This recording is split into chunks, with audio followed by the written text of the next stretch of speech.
Welcome to episode 179 of the Furlo Bros Tech Podcast. Today is March the 1st, 2015. I'm Matthew Dean Furlo, and wearing the gold and white dress is James Furlo, my brother. Dude, I was totally going to use that for a story. Oh. But I guess we got that out of the way early, so that's cool. Yeah, dude. Turns out it's not exactly gold and white. It's not? Turns out it's blue and black. Blue. Oh, yeah, okay. You know what the weirdest part about that for me was? Yeah, sorry, go. I was going to say, I would be interested to get your take on it since you were like international when it first hit. This is the weirdest part about the whole thing. It was like, this happens on Reddit every once in a while where something will blow up and within 24 hours will be old hat. But I don't think it's ever like, I don't think I've ever had that happen like on a global stage before, and I've definitely never had it happen where I was waking up to like get into a cab to travel halfway around the globe as it started to trend, and when I landed, the most popular thing everybody was talking about was how lame it was that we were still talking about it. And I was like, what are you guys talking about? What is going on here? And I was, yeah, it was that's the only reason, that's like the most interesting thing about it to me is like that I just completely missed it because I was traveling for 12 hours or whatever, 16 hours. It was all the longer it lasted, and it's already old hats. So for me, let me think about this. It was early in the morning, and reading the news and going through the RSS reader and came across XKCD, and he had one called The Dress, and he was showing the two colors, and I was like, okay, whatever. And I didn't get it at the time because I wasn't culturally attuned because I was working like crazy, and so I kept reading it, and I remember I was then going through the Yahoo News Digest thing. And they had an article about The Dress, and I was like, wait a second, that looks just like this XKCD comic I just saw. And, so I watched it, and they were like, yeah, so what color is this? And I was like, it's white and gold. What's the big deal? And I'm like, I have the mentality where I'm like, it's black and white. I'm just like, it's white and gold. What's wrong with people?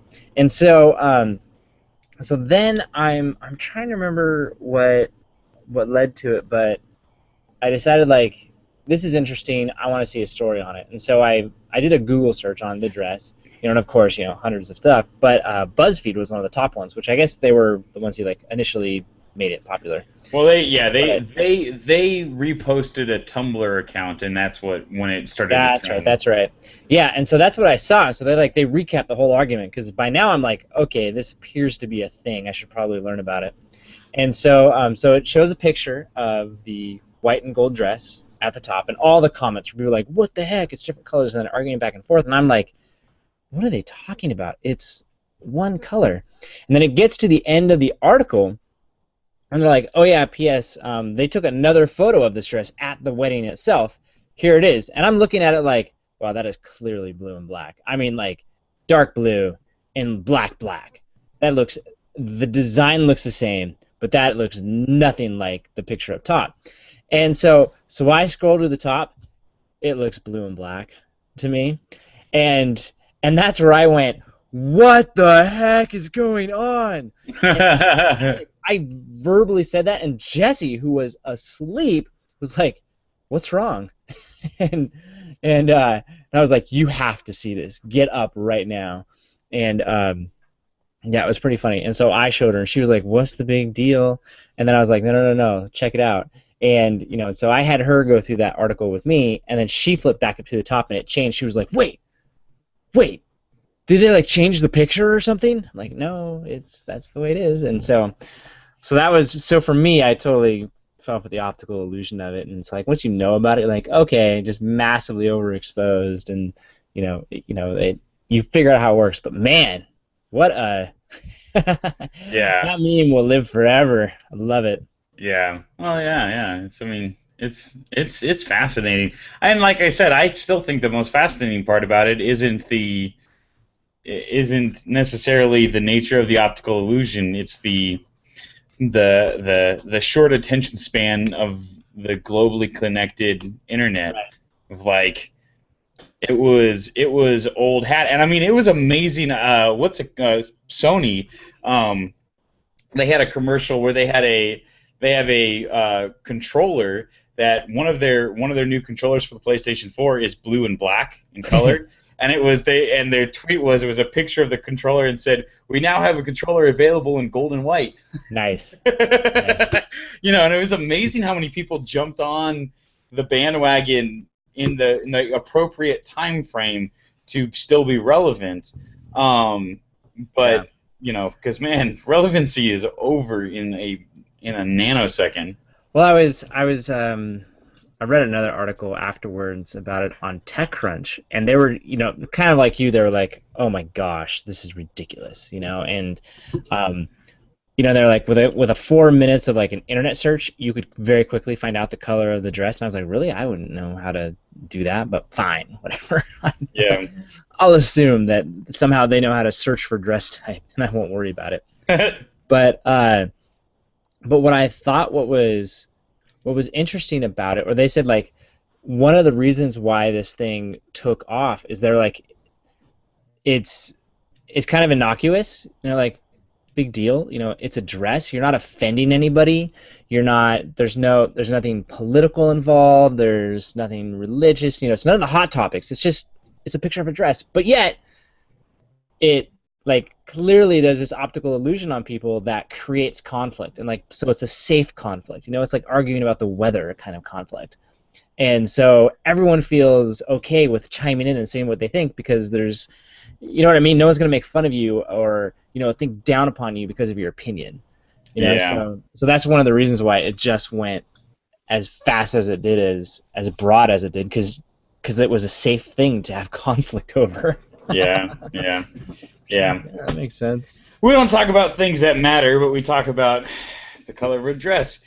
So you know what, James? I feel like that's a perfect segue for us to move in to talk about what we normally talk about. And this week, like every week, we will be talking about technology and the continuing corporate opera.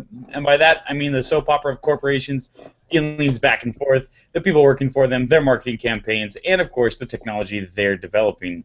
But before we get into the heart of the show, James got a shirt disclosure he wants to throw our way, which he didn't mention last week, I noticed. You're right, I didn't. Mm-mm. How did you say that? Yeah. Probably. Oh well. So that's a good call, man. Yeah, I was clearly not thinking about that at the time, since it was a totally different format. Yes. Hope you liked it. It was okay. Got some good feedback. I appreciate it. I did like it. Most people like really missed Matthew. It's like, well, thanks for that feedback. Yeah, that's awful. Sorry. No, no, it was good. It was good. Yeah, we'll stick with our normal format, I think. But I think I've got some ideas for where I could potentially incorporate that in the future. But my actual disclosure, here's a fun fact. HP Inc., not Hewlett-Packard Enterprises, but HP Inc. is the one who gets to keep the logo and the current design branding. Well, it makes sense. And I mean, Hewlett-Packard Enterprise has to go find something else. but HP Inc. is the one that actually, has the letters that are in the logo. So. I gotcha. I was kind of hoping for a change, but. Yeah. Okay, I see. No, that's okay. So that company, by the way, the split is coming along nicely. The reorg is happening. I'm very quickly getting new bosses. Kind of exciting, and but I still work for them. However, during this podcast, I do not represent HP or any of HP's opinions. Nice. Cool. If you want to follow us throughout the week. You don't know anybody this week? What? You're traveling. I was just wondering if you had any disclosures yourself. Or are you traveling? No, I don't think I have any disclosures. Um, I don't have any disclosures. Okay. Nothing that I can talk about on the air. Uh, um, oddly enough. Uh, so if you want to follow us throughout the week, we've got social media accounts where we brag about things that we do, like running half marathons. You can follow me at Twitter. My handle is at Matthew D. Furlo, or go to Next Wigan 4. That's my Instagram. I'm all up in the Insta. Which actually reminds me, I have to post a picture of the half marathon to my Instagram. I have not done that yet. Yeah, that's right. I saw you tweeted out 13.1. I was like, Yeah, man. like literally every week over the last pretty much every week for the last couple of months I've been increasing my distance, and so pretty much every week I have run farther that week than I've ever run before, pretty much starting at 7 miles, which Yeah. felt like a really big deal for me and very cool. And I kept wanting to brag about it, but I was like, no, that's kind of stupid. And I was like, every time I did it, I was like, I want to brag about it. And I was like, no, that's kind of stupid. And then I finally did the half marathon, and I was like, okay, it's time to brag about it. If it's okay to brag about it, now is the time. Right. Which So, it is. That's cool, exactly. man. Do you know what was your time? I Or do you came care? in. It's okay if you don't. I do care. I came in at 9 minutes and 50 seconds was my average pace per mile, Yeah, cool. which I think brings me in at just over, just about 130 minutes, just over 2 hours. Okay. So slower than I wanted it to be, because I was kind of hoping to get under 2 hours when I first started training, but the fact that I was in England for 2 weeks and I ran a grand total of 6 miles on one day, over the last 2 weeks of training, the fact that I ran the whole distance, I think, was impressive. It was pretty brutal, man. It was tough. That's all right. I literally flew. I traveled for like 20 hours. I got home. I passed out, woke up, and ran a half marathon. Like, it was a heck of a weekend, man. Wow. That's pretty crazy. Yeah. Okay. Well, I'm not currently doing anything as exciting as that, but if you do want to follow me, I am at James Furlo on Twitter, jamesfurlo.com, everywhere else, or I on the like regular it. web. Cool. Cool. Oh, you know what I didn't do? Shoot. You're going to have to go first because I forgot. What'd you forget? I forgot to do an opening article. Boom. That's all right. Well, you stole mine, so I had to come up with another one. Okay. So I saw this cool article today, and it's called Makeover, Makeover. Makeover.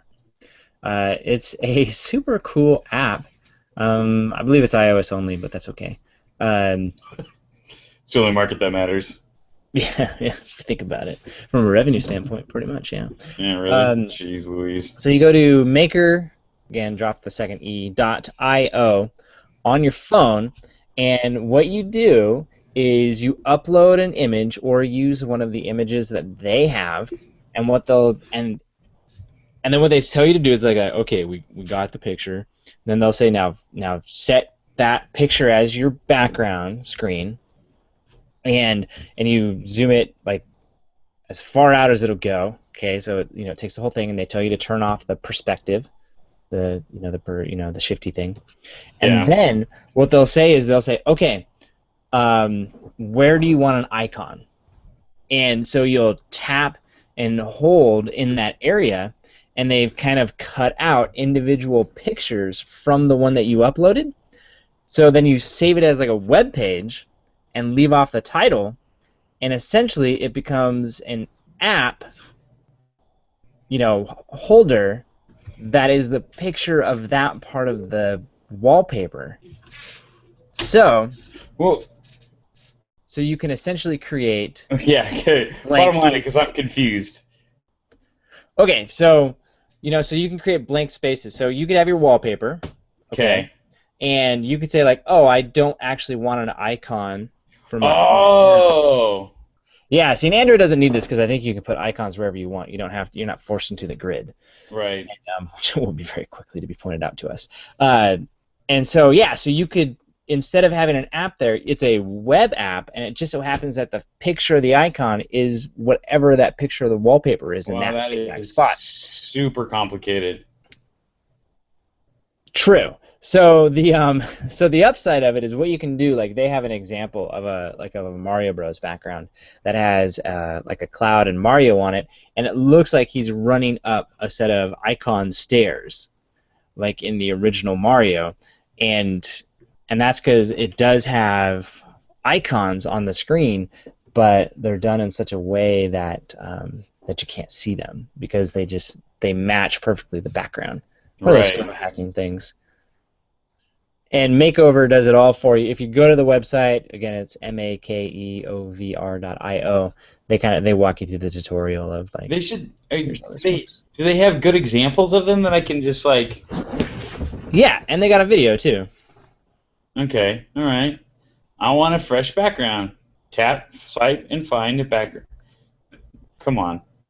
Come on, don't be stupid. Okay, I'll try that out. That's actually kind of cool. So basically, what it is like, 'cause one of the examples that they give here, and to help people wrap their head around it, is it's a picture of Big Ben, the clock tower. I can't remember. Technically, Big Ben is the bell for all you pretentious jerks out there. But it's but the clock tower.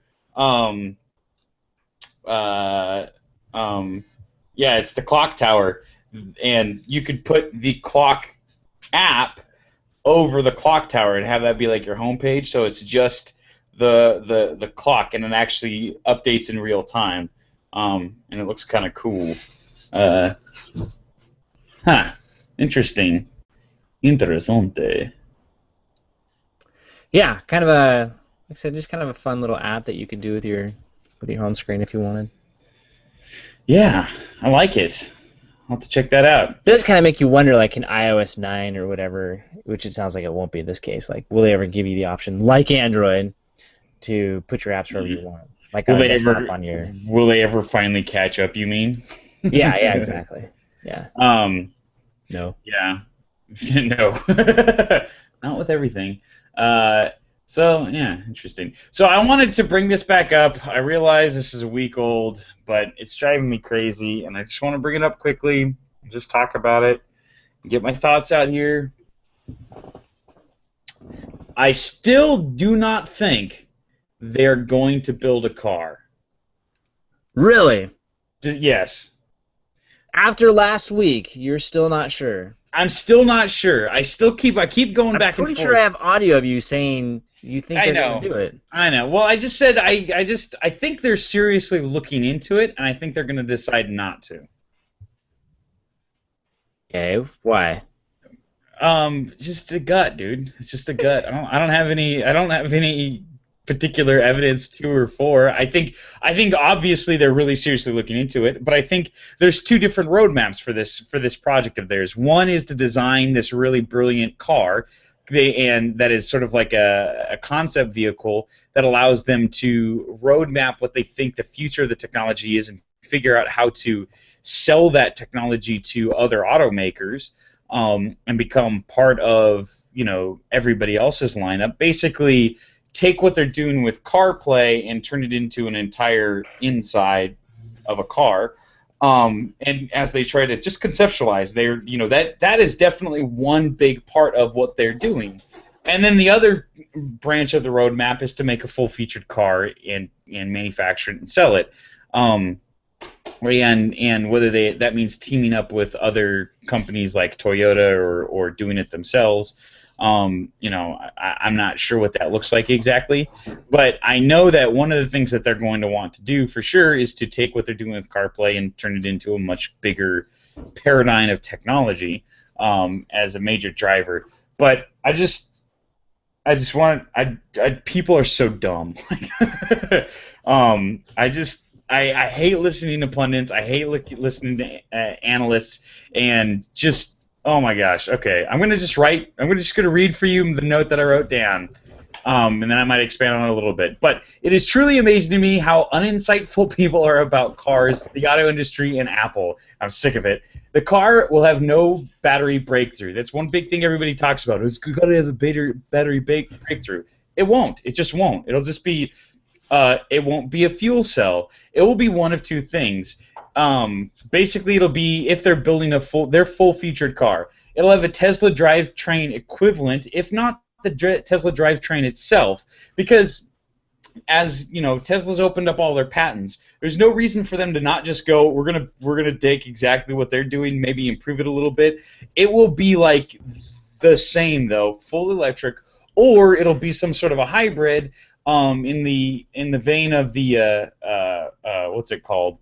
Like the Chevy Volt, where it's a full electric drivetrain with a gas generator backup for range. Those are your two options of drivetrain. They're not going to do fuel cell. Fuel cell is financially, it's just not there, not long term. And one of the things that Apple, like, clearly Tim Cook cares a lot about environmental sustainability, and fuel cells just aren't environmentally sustainable because they take more energy to produce the hydrogen than they're like the least efficient batteries you can build. It's ridiculous, and it's just not the future, and everybody knows it.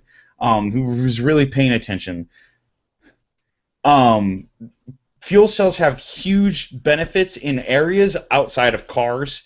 So you know, fuel cell technology is not dead, but hydrogen fuel cell in cars is just not. It's never gonna take off. But I could see I could see them develop the hybrid with the gas extension. I think the most likely scenario is to use Tesla's open use patents with batteries from the Gigafactory and charging at superstations. And then what they'll do is make the inside of the Tesla look like Child's Play on the inside.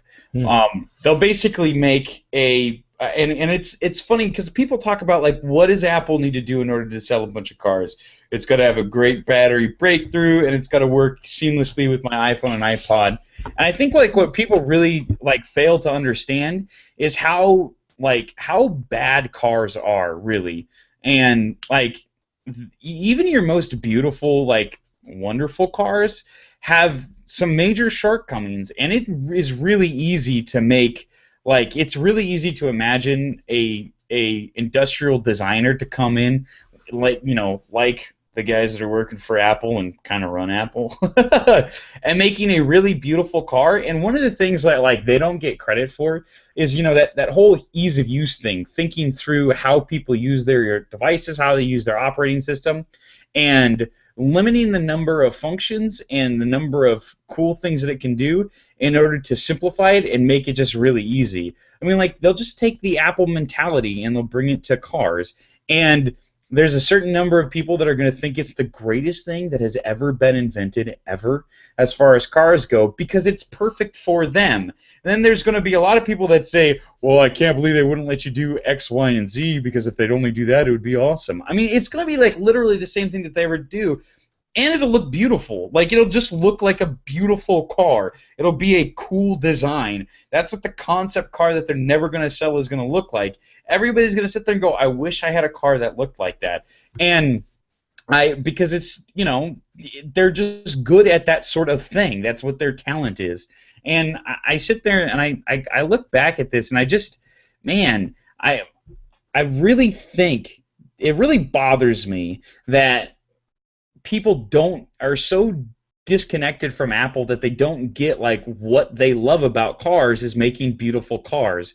That's why Johnny Ives is into it. Johnny Ives isn't into it because he thinks that it's like it's going to be this media center on wheels. Like, that's not what he's about. He is about awesome looking cars. He wants to build an industrial machine. And what's important to remember is that at this point in car technology development, what Elon Musk has proved with Tesla is that we are at a point where the form can be the functioning of the vehicle can the function and the form can be modified in ways that we haven't been able to do that in a long time. It's like, why do all cars look basically the same? Why are there no big deviations in design? It has everything to do with efficiency and and wind resistance and stuff like that. And finally, we got to the fact that motors are so efficient that we could kind of get away from that. And so the first major breakthroughs in car designs were like oh man, what were those called? The Elements, those super ugly square cars. Oh yeah. It's been a big thing. Like everybody walked away from the beautiful Rolls Royces and MG, and MTD, these just beautiful old cars that were super inefficient because they just caught wind in every terrible way that they could, but just wonderful looking machines. And then they all went to these sleek, designed to cut the wind and get high efficiencies. And then the moment we went back to people getting creative with how they designed the cars, they designed the ugliest cars you could possibly imagine. And that's just gonna make guys like Johnny Ives go absolutely insane. So why would you do that? Why would you do that? You can finally get creative with the design again and sacrifice a little bit of efficiency, especially with how the whole battery thing works with the Tesla, where it's part of the reason why the iPhones look the way that they do and what they're able to do with them is because they can build these form factor batteries, and they're going to sit there and go, we can put the battery packs anywhere in the car, which means we can do things with the cars that nobody's been able to do before, and they're going to try it out and they're going to see what they can do, and they're going to make these crazy cool looking cars, and that's going to be the big thing. It's going to be crazy cool looking. That's how exciting it'll be. It's not going to be this just great big revolution in, oh my gosh, it's going to change cars forever. And I think that's part of the reason why I don't think it'll be this giant industry-changing adventure for them. And one of the reasons why I think they'd be better off teaming up with other automobile manufacturers and using this as sort of I could see them using this as sort of either a small run or just a concept, like I said, a concept car, and then using that to leverage whatever cool computer technology into other vehicles. But it's just hard for me to believe that they're, I don't know. Anyways, I hate analysts. I had to put my 2 cents in. I think I'm done talking about it for a while. Especially since it is, I would say, right? And so it's just so far off, it's not worth talking about. Well, thankfully, next week, the cacophony about our wrist will have gotten as loud as it could possibly get. So I think we're going to have a couple of weeks where we'll be distracted from the cars. Yeah, I think so. And actually, it already started this week with with the Pebble. Yeah, let's do it. It's a nice segue. Their new smartwatch. It's time. It actually looks pretty cool. It does, doesn't it? Yeah, I kind of want one. I like the 64 colors. Dude, Kickstarter, right now, you can get it. It's still available. For, what is it, $159? Yeah. No, $179. They're done with the $159ers. Yeah. Yeah, dude, you should do it. It'll, it tracks your steps. It does track your steps. Does it track your heartbeat? About time. No. Does it let everybody know that you have a lot of money? Yeah, no. A lot of more money? And I don't want it. So Pebble released their watch, Pebble Time. It's got a couple things to it. Number one, it's a new slimmer, sleeker design like we talked about. It actually has a curved back, so it fits more ergonomically on your wrist. Unlike mine, you see I got you see those gaps there on the side. That's so painful. I do see those gaps. Those painful, awful gaps. Yeah. And so they curved it so that doesn't happen anymore. They how do I want to say it?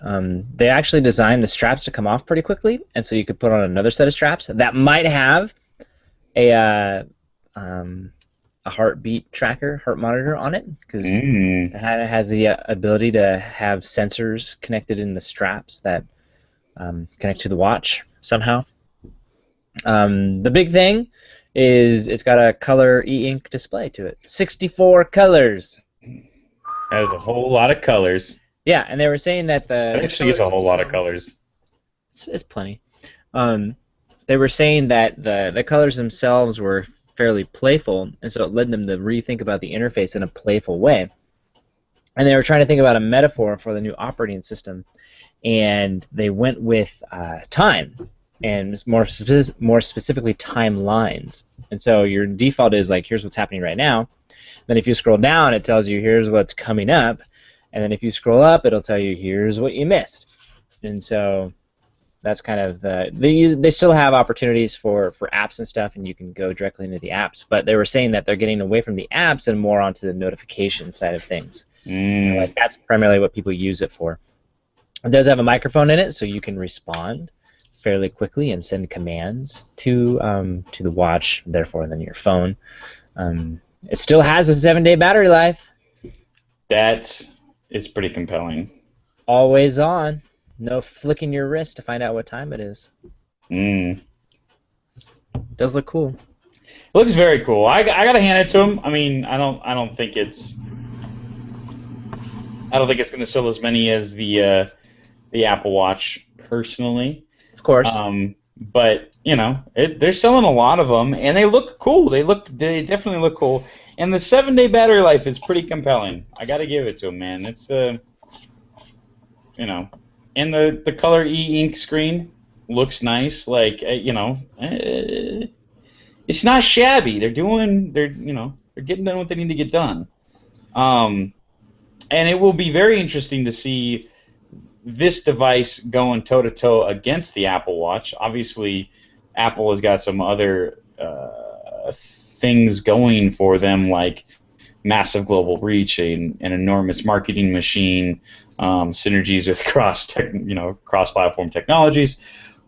But that being said, pretty much everybody's going to be talking about the new Pebble watch versus the Apple Watch. That's really going to be the two that everybody cares about.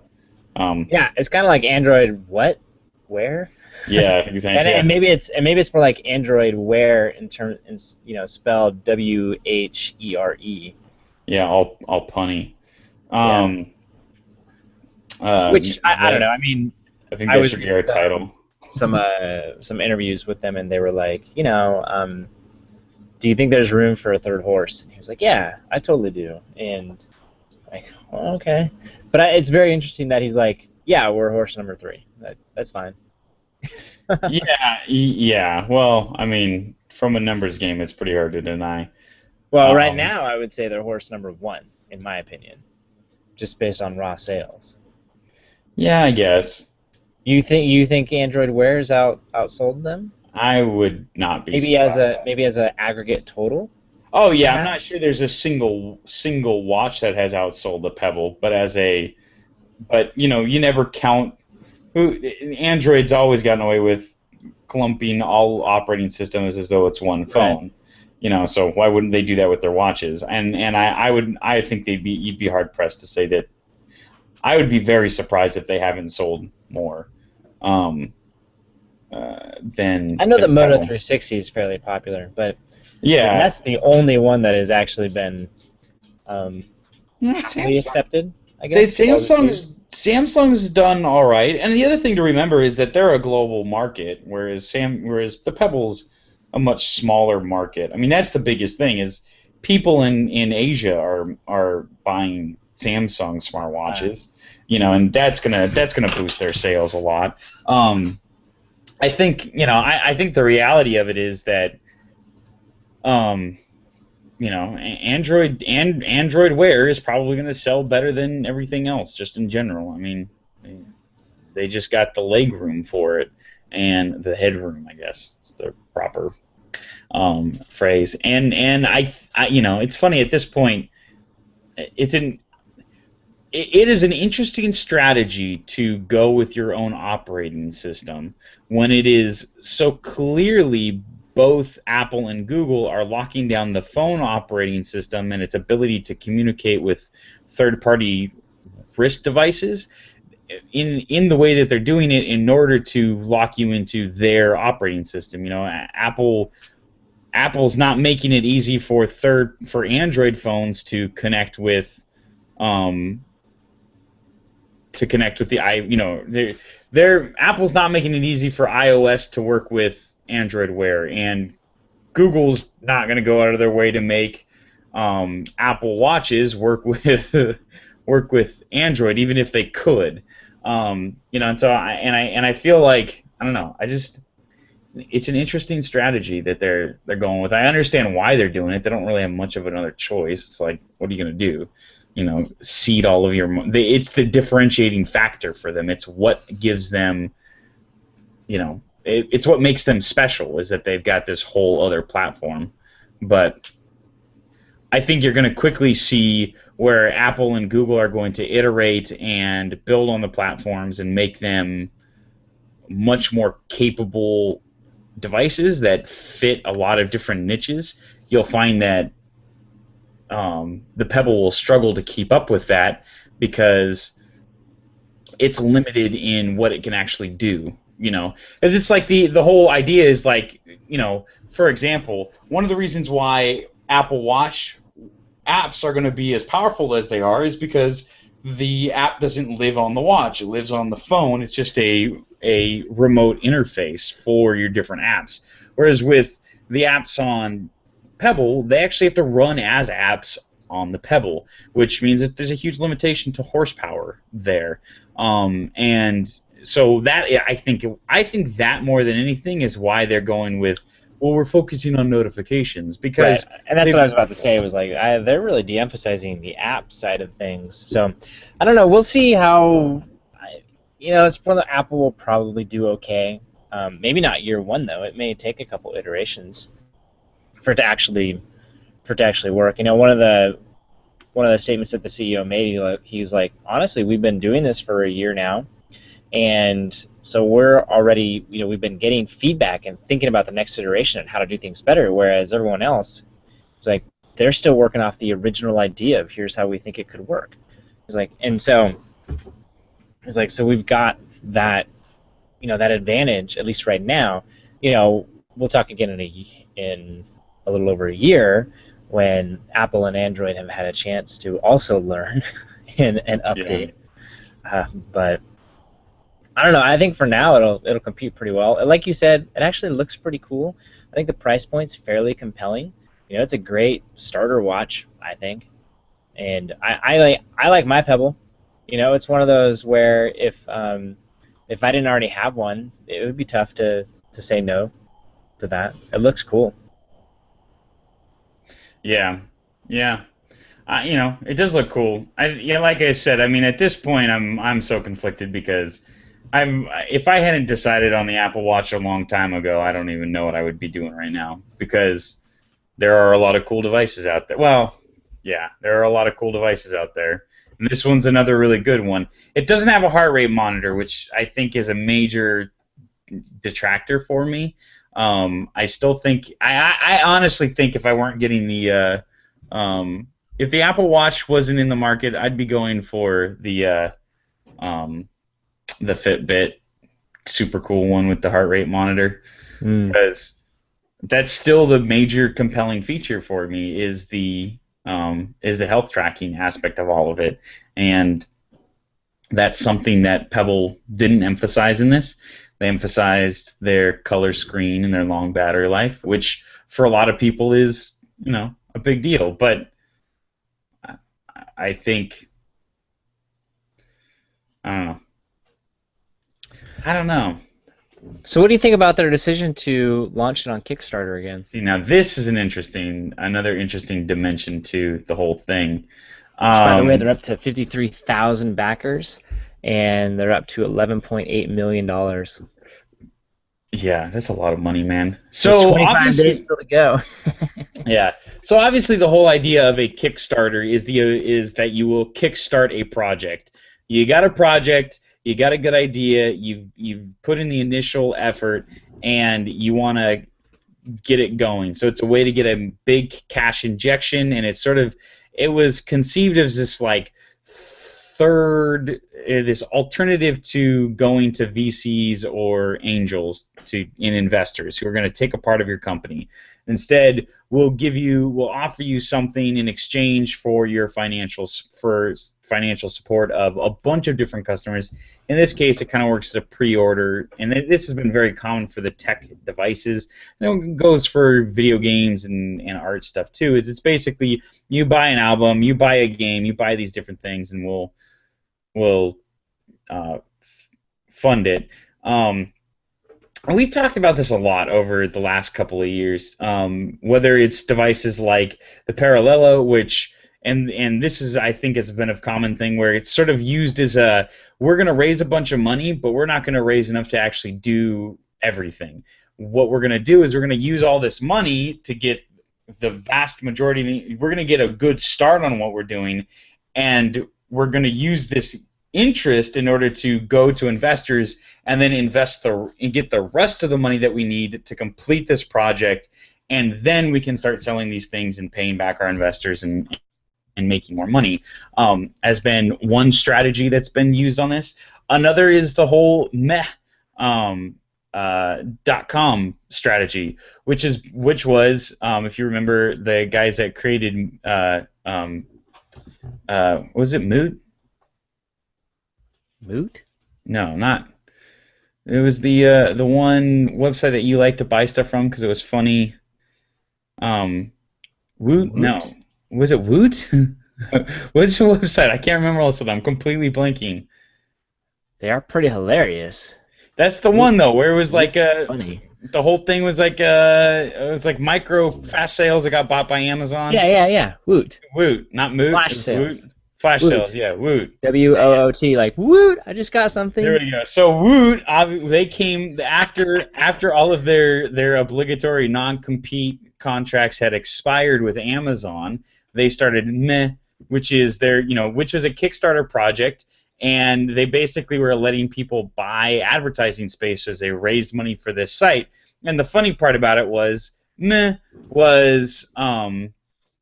what .com was taken, and they had to buy it. They only tried to raise like $10K on Kickstarter. .com cost $100,000.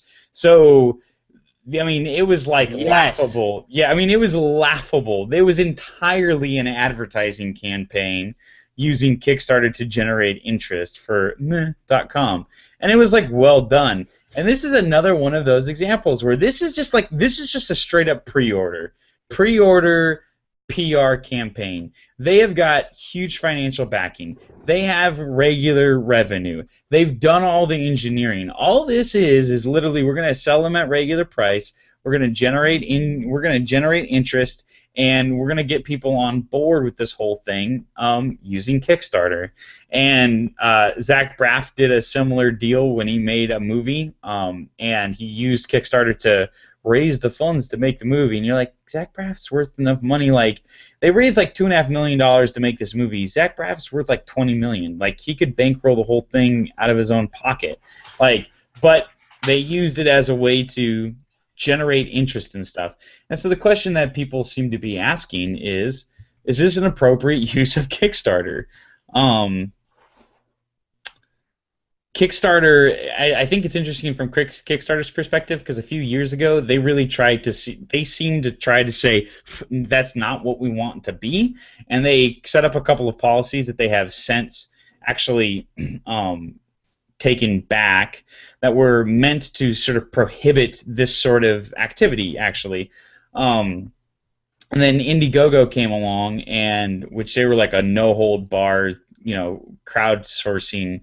crowdsource funding platform, where you could get really crazy and fund for any reason for anything going on. And they started eating Kickstarter's lunch, and Kickstarter said, well, in that case, I guess we will compromise on our principles, and decided to keep their jobs. And so they relaxed a lot on the whole, on this sort of thing. But I don't know. I'm conflicted on this, because there's a part of me that's like, wants to be very laissez-faire about this and says, sit there and go, it's a decent use of it. But at the same time, it's sort of like sort of beats down the entire point of Kickstarter. I don't know. I think it's cool personally, but I don't know. I like Pebble. I don't know. I guess it just depends on what your definition of and the point of Kickstarter is. You know, I mean, it's a way to kickstart, how do I want to say it, interest in the product. You know, it's very much like, if you remember Twitter, its original purpose is not what it is today. You know, it's iterated and changed, and I think we're seeing that happen with Kickstarter as well, where they had the original idea, which you just articulated, but then I think, you know, it's allowed to grow and expand. I want to know when we're doing our Kickstarter campaign. Yeah. Which one are we gonna do again?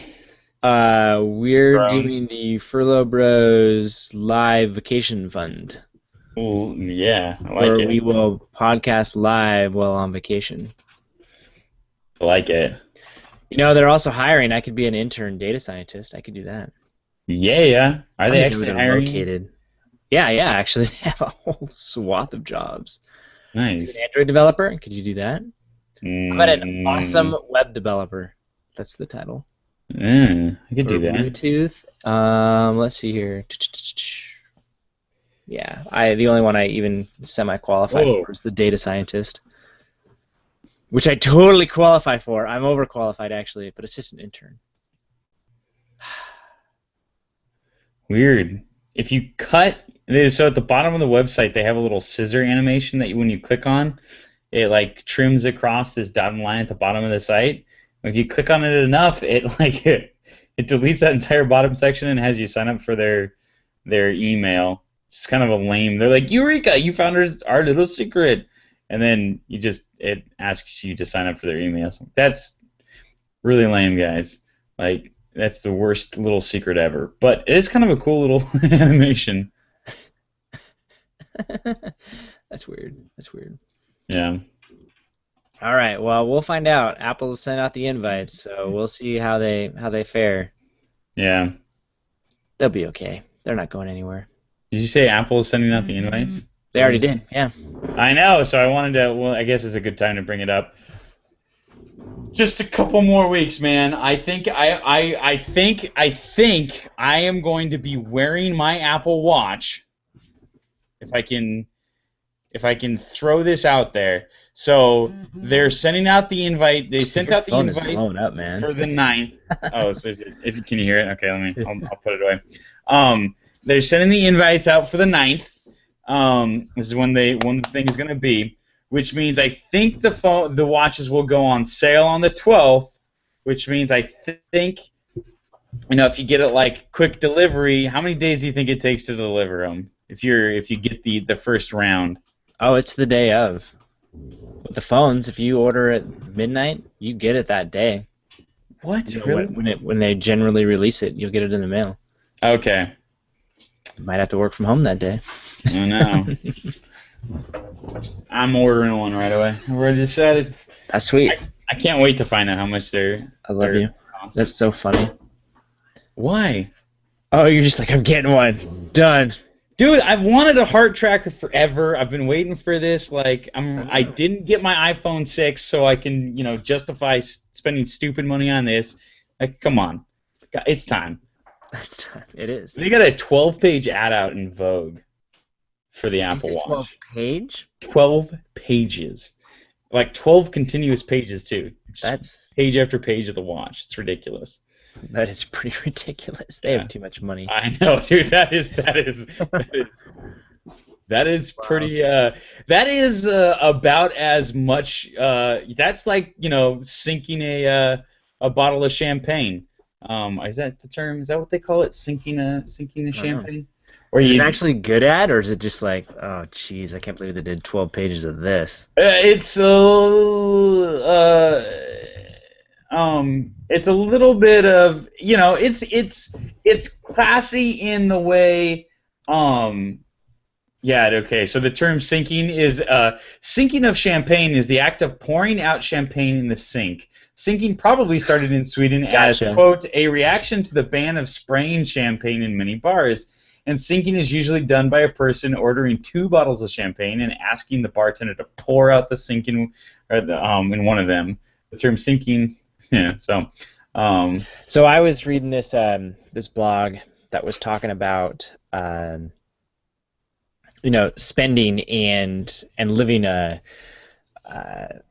or talking about luxuries, and he was like he went to this one party where this person bought like pastries, like artisan, like these pastries, which he looked them up later and were like, these pastries are like $100 for these pastries. Whoa. And this person brought them to the party, and he was like, and crazily enough, nobody ate the pastries. He's like, and at the end of the party, they literally threw the pastries away. And he was like, "What the heck is going on here?" That is crazy. And he was like, it was two things. So again, he was talking about luxuries, where he was like, A, they weren't there to be eaten; they were there to be looked at. Right. It was an like temporary art, essentially. And he goes, but then B, you're sending the message of, I'm so well off that I don't need to eat these. Yeah. We spent gobs of money and I didn't even eat it. Yeah. And it's kind of like this mindset of, which he's like, hey, whatever, it could be what it is. But that's kind of that idea behind luxury. And so I could see that with the champagne, where like, I'm so well off that I didn't even drink that. Yeah. Yeah. You're just like, yep, that's cool. Okay, that's fine. And I mean, it's funny. I get it, and I understand the psychology behind it. And I'm still just like, I couldn't. Do oh that. yeah. Oh yeah. I Really, totally. I'm not a rich person. Right. Yeah. I'm not. It's not in my DNA. But yeah. So I guess Apple's, I waste other stuff. I guess that's true. So whatever. I Apple's pour water out sometimes. It's big money. Water. Who needs that? Exactly. Hey, some starving kid in Africa. That's like, what are you doing? I don't think it's the starving that's going to get him if you're pouring out water. I think it's the thirst. Yeah, it's the thirst. That is dark.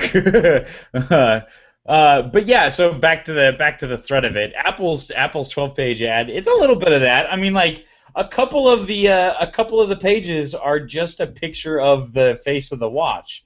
Okay. The first page of this series of 12 pages is a big white page, and all it says, it has the Apple symbol and then watch. That's it. Wow, it sounds like they spent an entire day on it. It's and small font. I mean, it is definitely, unquestionably, Apple. Like, it's simplicity, it's minimalist, and we have way too much money. It's ridiculous. I mean, it's a cool looking ad in classic Apple fashion. It kind of, it's a lot of the graphics that they have from the website. I think pretty clearly, but yeah, it's a little obnoxious. Anyways, so wow, that's gonna be just a couple more weeks. I am so pumped for 2 Tuesdays from now. I could tell. That's pretty funny. That's pretty cool. I'm gonna buy one. Everybody's gonna be like, that is so lame that you bought one. I was like, yeah. Say it to my watch. Yeah, dictate it to it. Mm-hmm. Send me a text about it. I'll read it on my watch. Yeah, really. Well, while we're waiting for that, the internet didn't stop its churn. It never does. More specifically, the government didn't stop and wait around to see what would happen. They decided to get all their stuff out of the way before the cacophony of Apple does their thing. That's what I like to think. Probably not true at all. Yeah. It was good timing on their part, though. I mean, it's a big enough deal where you'd like to think that it would, top the charts even on the release of an Apple product. But I kind of think that it's not. Like to think. Well, I mean, it's one of those where it was like it had to compete against the dress, Yeah, exactly. And I think technically it lost for a little bit. But oh yeah, I mean, if it hadn't come out the full day before, everybody would have not even heard about it. I mean, That was a weird. Friday was a weird day. It was a couple of llamas in Arizona and the dress. It was like we were done being a serious people. The It's whole a long world. week, Just It's a yeah, long you know week. what? You know what? We've put in all. It was pretty much like it was like a Friday. Like you put in a hard week of work. You know what? I'm just gonna relax today. I'll deal with it on Monday. ISIS, like government deficits, globe falling apart. Who cares? There's llamas in the street. Makes um, sense. Makes sense. So, so, uh, so the FCC, we visited this a little bit, but it's kind of like official now. The FCC held a vote yes, they did. on whether or not, on I guess in general, a net neutrality. And I'll tell you what I know, and then you can kind of fill in the gaps for me here because I don't know enough. Um, and so they were voting on whether or not, for the most part, kind of to have where's my I gotta open the right article that actually has the one that I read um, on whether or not to reclassify fixed and mobile broadband as a telecommunications service, which would then have it fall under Title II of the Communications Act, which essentially means it becomes a common carrier. And so with that are a bunch of things. So the common carrier is kind of the buzzword here, and essentially what that means is they won't be allowed to to deny service to a particular app or website. They won't be able to do the fast lanes, things like that. It literally becomes a dumb pipe. Is what they were going for. Now, what's interesting is that the vote was 3-2, with Democrats voting in favor and Republicans voting against, um, which I find fascinating that Republicans would vote against. But I just like, there's a part of me that I don't, clearly there's a miscommunication somewhere, or clearly there are lobbyists involved in this process. Is probably the right way to say it, because like I read this other, The Verge did a good roundup, and we'll post it on the website, a good roundup of like reactions from different people, and I had Obama who was like, "This is fantastic, great, wonderful." AT&T's like, "Get ready to be sued," and Republican lawmakers are like, "Get ready for us to change the laws," and Verizon's making fun of them with like typewriter font and using Morse code. Comcast is like, "Oh, we support it, but we don't." Al Franken is like, "We should be showing, let's have a party in the street." Kickstarter was like, "Yeah, we're all for this." Netflix is like, "We're for it, but don't forget about us." The backbone side of things, who are actually providing the content. I love that they linked to the MPAA, who was like, "As long as it stops people from torrenting movies, we're cool." And then Mhm. like gets back to like John McCain, who's like, "We will correct this mistake," and Microsoft, who's like, "We're happy, but we want to read the rules first." Yeah. Tumblr is super happy, and Microsoft is probably the smartest one of all of Yeah, yeah. them, We're right? gonna wait till we have any This idea what is it cool, actually is. but we want to know what you actually said here. Let's see. The NCTA and other big cable companies are fairly angry. So is Broadband for America. MoveOn.org is super pumped. Let's see here. The Electrical Frontier Foundation. They're like, "Yeah, we got a partial victory, but they're still worried about the general conduct rule," which I don't even know what that is. Wireless carriers are saying, "Enjoy your 4G because that's all you're ever gonna get." Where 5G is not gonna happen now.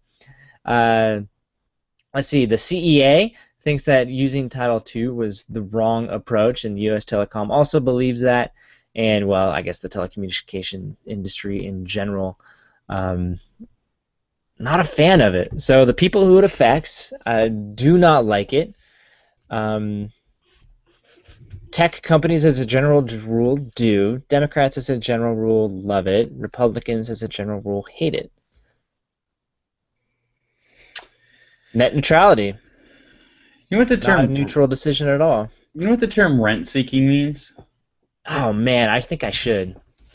That sounds to me like an economic term that I learned like 10 years ago.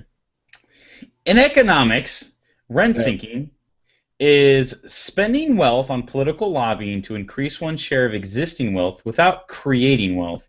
The effect of Mm. rent seeking or the effects of rent seeking are reduced economic efficiency through poor allocation of resource, reduced wealth creation, lost government revenue, increased income inequality, and national decline. So it sounds pretty bad, yeah? Um, Rent seeking was one of the defining characteristics um, of Russia in the last decade of its existence, and pretty much from the beginning of communist Russia through the collapse of the SSR. Um, no, USSR. There we go. USSR. There we I go. forgot. I forgot a letter. Um, Rent seeking was a huge part of it, and what it basically is, it is the spending of wealth. So basically, lobbying the government in order to try to get unfair competitive advantages, in order to disproportionately get your existing wealth to increase without actually increasing wealth. So the example of this would be cab companies setting up laws that prohibit other cab companies from starting up because using a limited number of tokens, so they decrease competition. The current cab companies own those tokens, and other competitors can't come in without the laws being changed. So basically, the current cab companies have a legal monopoly over what they're doing, and they're the ones paying the government officials in order to get that done. And then what happens is if you want to come in and you see there's a market where you feel like you've got a good idea, a unique idea for cabbing that would allow you to compete against the other cab companies, whether it's better service, cheaper prices, whatever your strategy is, you have to first come in and pay off the government in order to get your own tokens so that you can set up your cab company, right? And it just creates a protectionist environment, and it is generally seen as an unfair practice, though it's completely legal. And rent seeking is the process by which these different organizations create these monopolies. I see this whole net neutrality debate, and maybe this is me being a little bit cynical, as two giant groups of rent seekers trying to protect their own little domain, and using us as the people, the populace, as pawns in this giant game between a very handful of giant corporations. And I think Google and Netflix did a much better job of mobilizing people and resources in order to get us on their side of this debate against Comcast and Verizon. Verizon and Comcast and the other telecoms are generally stupid in their they just are so bad at what they do, that they spent a tremendous amount of money on a small group of people, aka rent seeking, with the Republicans. And they've kind of tried to create this as this sort of like it's a little small government pro-freedom type of thing, when it's not really it at all. It really is about them maintaining control. Because obviously in a lot of the whole problem is that Comcast and Time Warner have these gigantic local monopolies that nobody can compete against. There is no competition, because if there was any competition in the market, then normal economic forces would allow these exactly what we want to have happen would happen. Better service for cheaper prices, better, faster, freer. If there was true competition in the markets, that's exactly what we would get. But it's not what we're getting, and the reason we're not getting it is because they have these local monopolies. And that's the whole point of turning them into Title II utilities. We're basically saying people can't live without you, and you're the only one there. And that is the definition of a utility. That's what water is. That's what electricity is. You've created these things. And the problem is that they, through rent seeking, managed to put themselves into the situation where they were these giant monopolies that are legally protected. And Google and Netflix don't like it because they use that leverage and they leverage their size and their power in order to disproportionately extract more money from those two providers. Now, whether you think that's fair or not is, we've talked about this on the show. Like, most of the internet traffic is generated by those two companies. Like, the vast majority of it in the entire world are Netflix and Google, specifically YouTube. So should they pay more? Probably. Like, it's almost fair, but it's like, it's a joke to think that we have any part of this conversation. We're not the people that are concerned. We're not the people that the politicians are concerned with. Like, it's not the case. They use us as these pawns in this giant game of, can you lobby the mob to your side so that you can get more votes, you can get more money. And we're joking ourselves if we don't think that that Google and Netflix aren't throwing gobs of money in order to make sure that they get their way on this. Like, it's, these companies aren't stupid, and they're not sitting passively by. There's a small group of people who get to make this decision, about 1,000 if you include the bureaucrats on top of the different elected politicians that are directly involved in this whole thing, and everybody's spending unbelievable amounts of money in order to make sure that they vote the way that they want them to vote. And in the end, we're just sitting here hoping that our internet connection stays fast, but it's just not important. And the problem is it's like they talk about, oh, you're not going to get your 5G internet. What are you guys talking about? It's not like we've got good internet. Like, we know we've got bad internet. It's just undeniable. And all the money that the government has given to the telecoms to invest in better infrastructure that we can prove, we've got the Freedom of Information Acts. They squandered that money. They padded their budgets without actually doing the infrastructure expansion that we, the people, paid them to do for our own benefit. And the governments the states where they get the best internet, what has happened is the government has taken over all the lines. They put in this fiber optics. They lease that out to different companies, and then those companies sit on top of the utilities, and they sell different bandwidths. And so the best service providers, the best content, they're able to sort of balance this all out. But the government is doing most of the actual infrastructure funding. And it's just one of those, like, it's a complicated question. This whole thing's really complicated. But the one thing that we really, like, can't get ourselves too wrapped up in is the idea of that this is about us. Really, the question we have to ask if we want to get involved at all is, which giant corporation do we want to win? Like, and I think I want Netflix to win. I think. I think so too. Which is why I'm okay with what's going on here. But it's just ultimately, this is a bunch of, don't think there's any freedom of the internet involved in any of this. There's not actually any net neutrality. We're picking winners and losers right now. And there are going to be losers because there's already losers. We're too far down the road of regulation and poor regulation, most importantly, to pretend like from here on out, winners and losers aren't being picked. It just is what it is. And the ultimate price of all of this is going to be, I'm going to be, I really think what we're going to end up with is every horror story that we're afraid of happening. Slow internet and I think after all the lawsuits are settled and all the laws are changed, what we end up with is a situation where we get priority lines on the back end, so you have to pay to play with the big boys like YouTube and Netflix.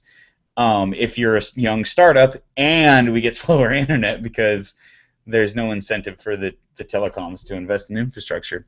That's the cynical part of me coming out. But I don't think, and I think the reason why it's so confusing for people and everybody sits there thinking like they're not sure what the answer is because the big companies really do want to kind of obfuscate themselves and act like, especially YouTube and Netflix, or Google and Netflix, they really want to act like, oh, we're not part of this. We're with the people. We're not trying to drive this conversation the other way. And so they're playing as puppeteers in the background, and they want to be looked at that way, and they want to act like this is a victory for everybody, because it allows them to keep a really good image. And I really do think, and that's what causes the confusion, is people are asking, well, who would benefit from, obviously the telecoms benefit from the current proposed rules getting struck down because they'd be really happy about that, so I should be against the giant corporations. But I think I don't know, I think it's foolish to think that the government is somehow an impartial bystander in all of this. But whatever. Well, that's one reaction, I suppose. I agree with you. You know, it's definitely some big players. I think the right outcome came, so I guess I'm okay with it this time. I'm okay with it very temporarily. It is well, and it's one of those where you know as well as I do that there's gonna be lawsuits and Congress get involved and it's all gonna change anyways. But you know, Yeah. sticks in the ground for now. Yeah, you know, I think the one thing that is untenable, really and truly, is the local monopolies. That's something that has to be dealt with, and I think that this is probably the only way to do it, which is unfortunate. I think it's we're starting to head down as you know, sometimes this happens in government where the government gets involved everywhere it shouldn't and stays uninvolved everywhere it should. And most of our biggest debacles where there's a lot of contention, that like sums up the problem. And I have a feeling that that is the road we're heading down with the internet, and that's a little bit frustrating. But hey, you know, I'm also can be really difficult to please. I will admit that outright. If you're not making shiny toys for me to put on my wrist, sometimes I can be annoying. True, very true. So Google isn't spending all their time trying to, you know, get the net neutrality passed in their favor. It sounds like they're working on some other stuff. Yeah, like what? I don't know. It's your link. What? What did I? Which The one? AI, DeepMind, and the future of Oh, Google. yes. Okay, so this is awesome. So Google bought a company called DeepMind a while back. Do you remember them doing that? It's kind of a big deal. Everybody was like, "Well, it's cool." It's Oh like yeah, I totally do, but not at all.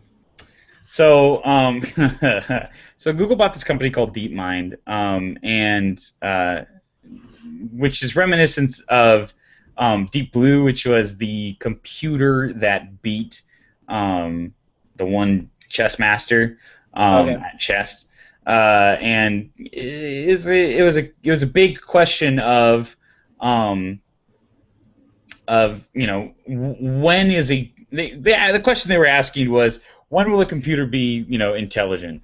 If a computer can beat a chess master at chess, will it be truly intelligent? And so they used a couple of tricks to brute force the ability to play chess, and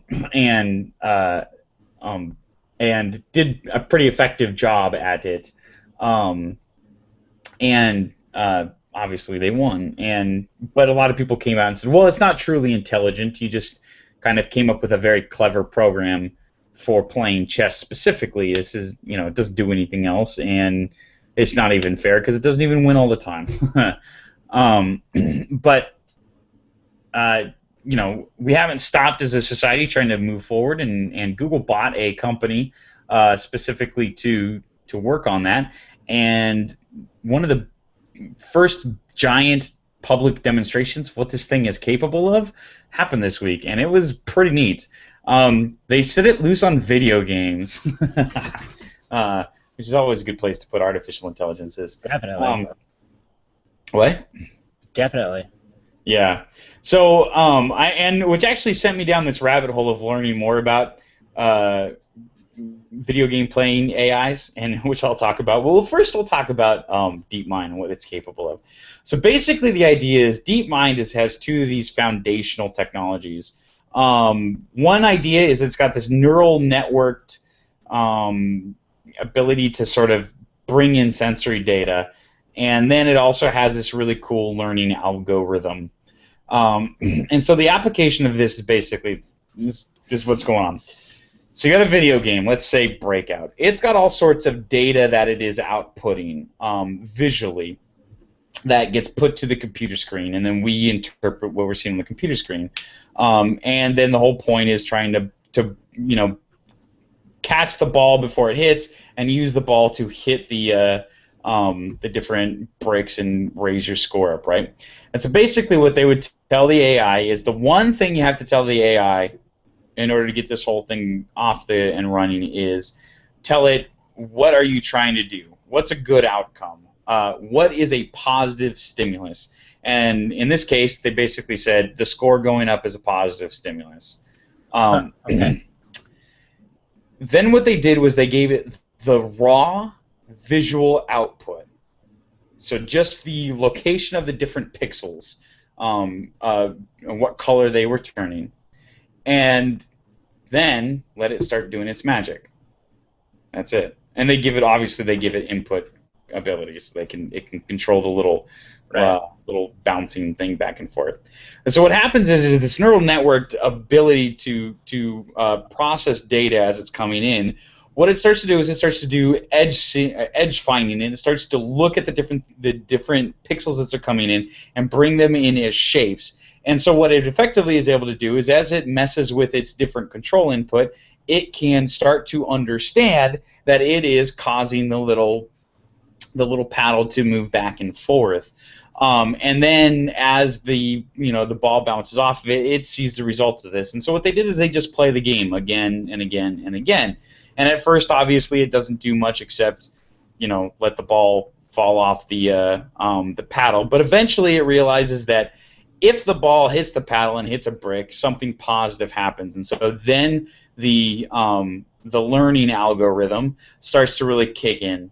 At this point, it starts to learn different techniques for hitting the ball to try to get different outcomes of hitting the bricks that it's supposed to.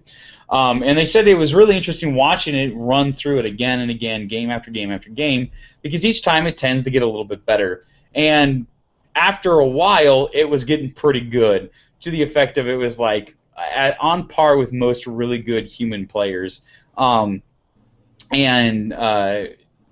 It was winning the competition consistently. It kept hitting everything. It's not been told anything about how the game mechanics work. It doesn't know any of the rules of the game. It's all learned it on its own.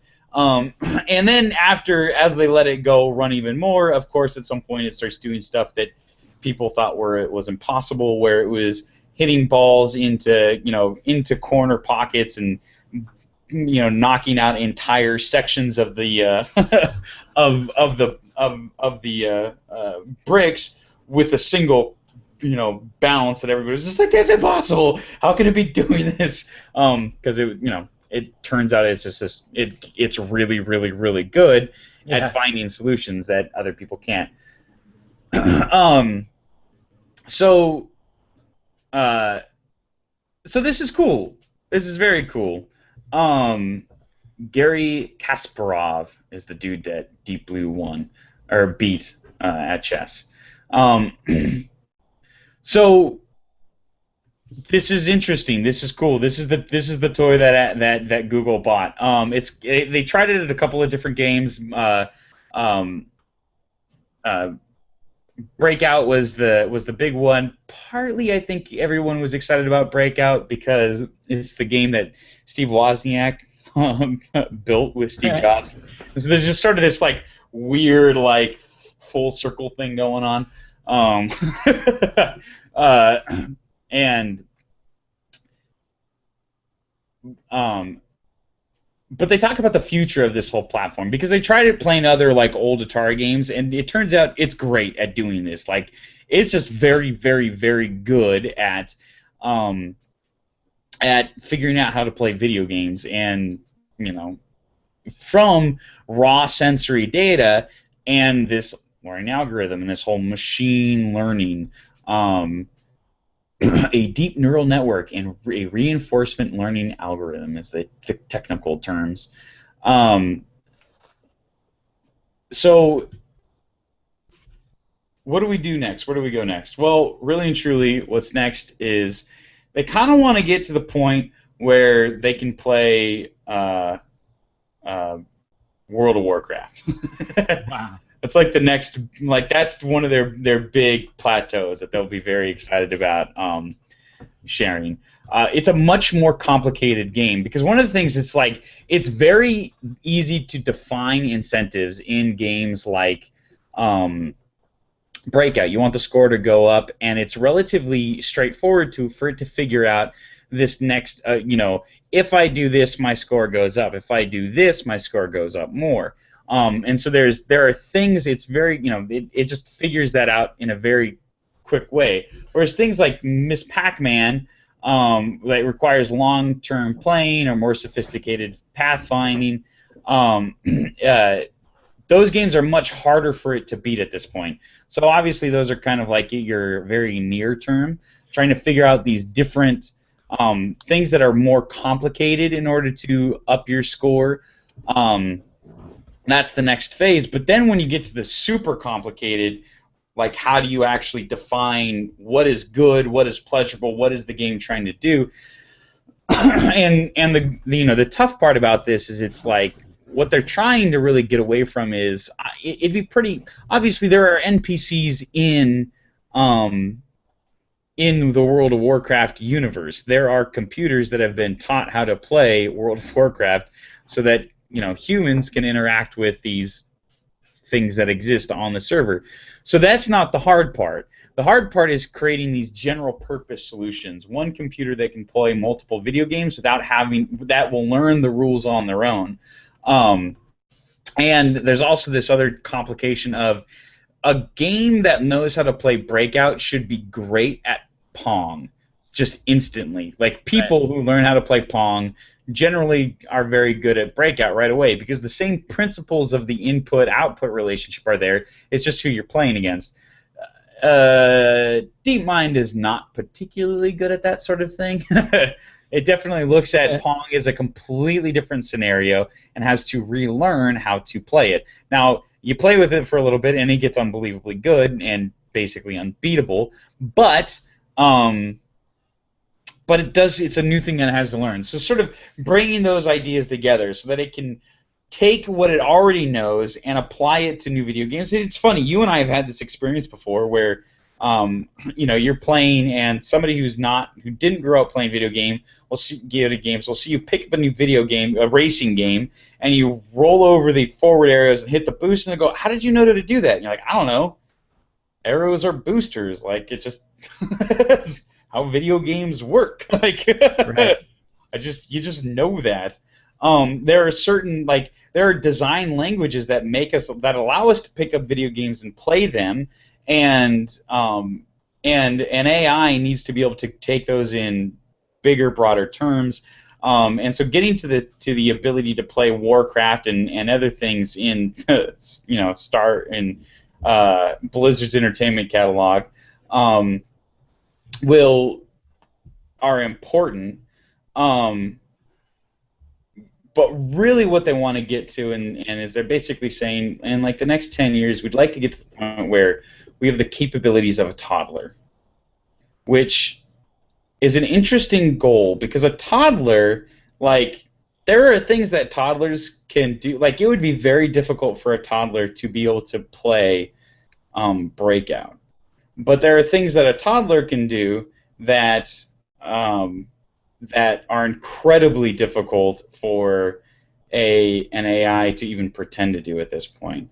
And so it does ask this bigger question of like, where are we really going? How far are we from the ability to build these AI?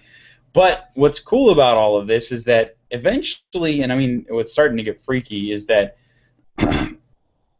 the goal is to have this thing be doing very quickly on the back end, be kind of your interface between everything that Google's trying to do, everything that it knows, this massive library of information that it has, and the people talking to it. And if it can kind of take new sensory information as it comes, and it has the ability to this reinforced learning algorithms, those two pieces of the puzzle applied to broader and broader categories and in more sophisticated ways suddenly can, when you actually think about it in that sense of like how it works, it becomes very exciting when you're talking about what is the future of Google now, what is the future of these artificial intelligence that we're interfacing with, where Google search becomes Google AI. And Right. and what's crazy is at some point, theoretically, this just gets better and better over time as it builds more and more of these connections and more as it learns.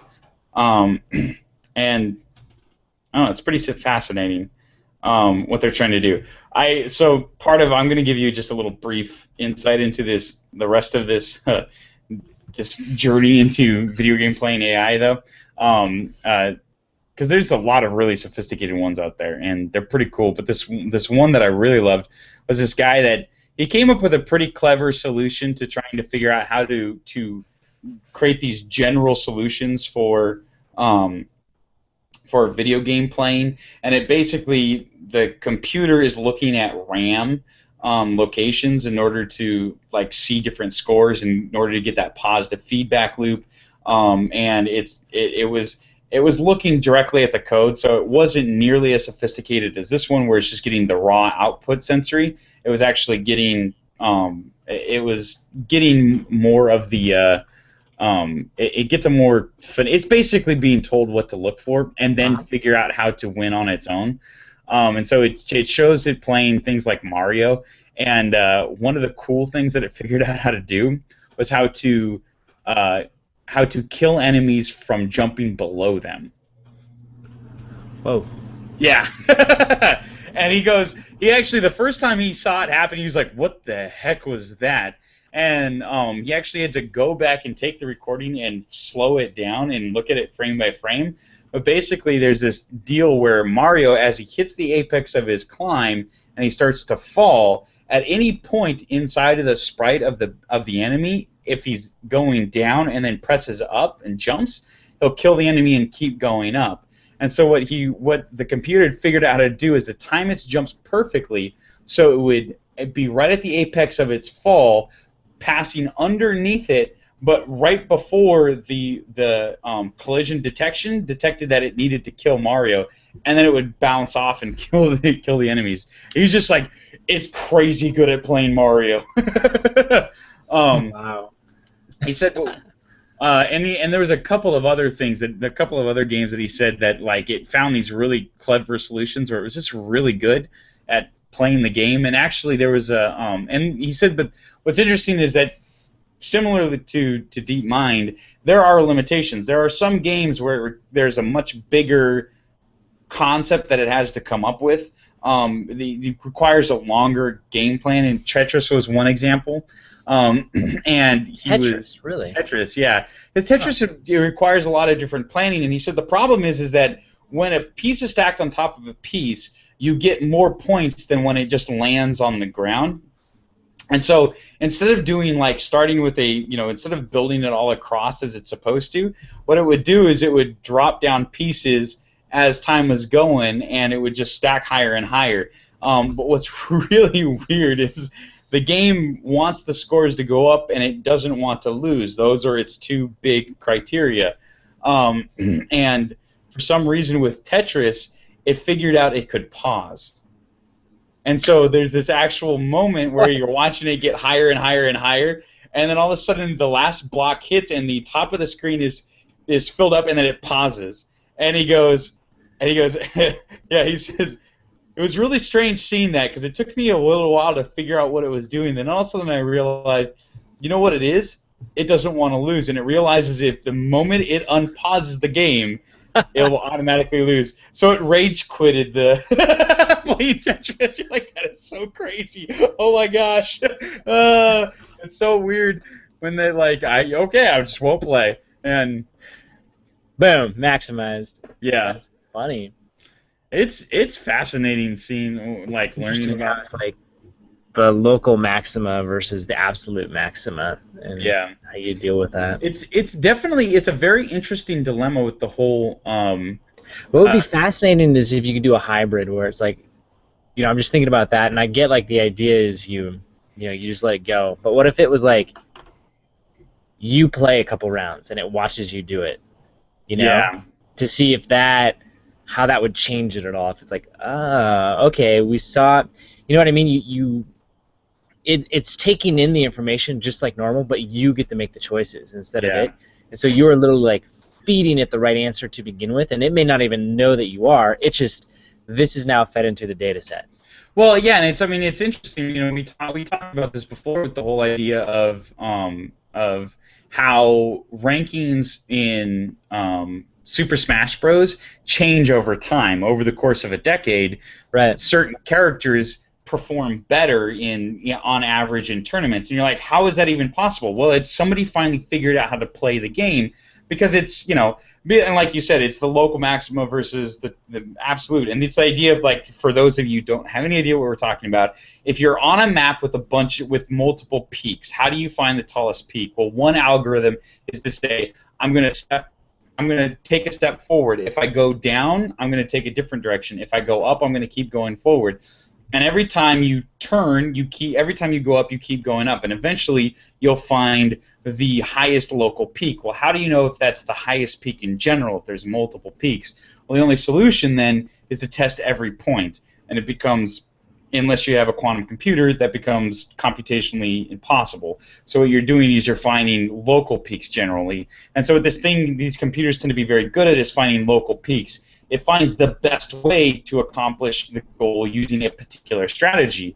But if there's another strategy that's even better, it can be very hard for it to find. Well, that's even true for people. We needed to be shown that the Ice Climbers were good players half a decade after the game had been launched in order for people to really figure that out. So it's not unreasonable to say we should figure out how to teach computers. But, it's these... There's definitely something of value to having it figure it all out on its own, without any primer. Yeah, and then it figures out that the easiest way to win is to kill humans, and then... Yeah, exactly. Well, according to Isaac Asimov, that's a good thing. They don't actually kill us. They just take away all of our freedom, and we end up happier as a result. Which, hey, yeah. That's funny. All right. Cool, man. That's interesting. Yeah, thought it was fascinating. It was very cool. Yeah, it definitely is. Definitely is. Dude, I don't know. I'll just keep going down and then we'll jump back up. What's also cool is a new hardware device called Sesame. And it's a hardware device that locks and unlocks your door. So you can go open Sesame. Nice. Essentially, it goes against the Lockatron. It's kind of how that works, but looks almost exactly like it. I guess the big competitor is the August smart lock, which I actually didn't know what that was. Should probably look it up. I'll just do that right now. Which the August smart lock is actually like the one that's shipping and actually out there. And oh, that looks cool. And yeah, that does look familiar.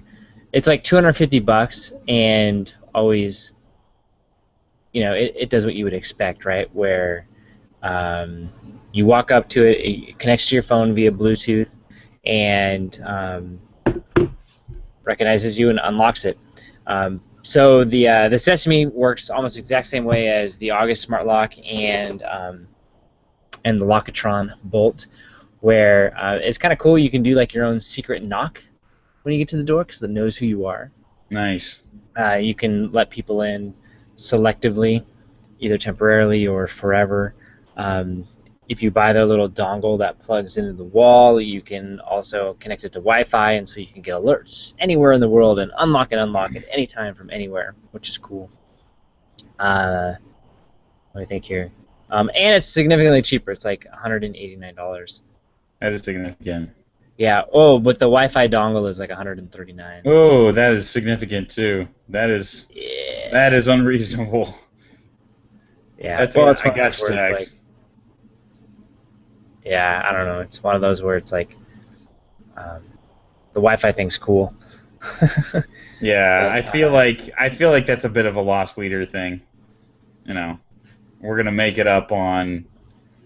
sell you on a cheaper, on a cheaper initial install, but to get the cool features that everybody actually wants to use, you're gonna have to shell out.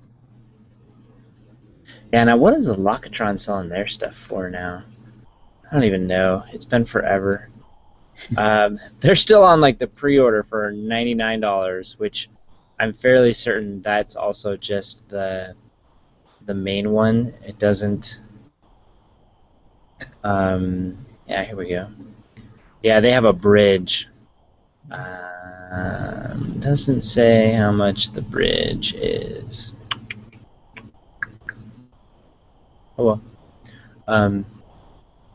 That's probably also like a couple $100. But yeah, so the lock space is heating up. I like it.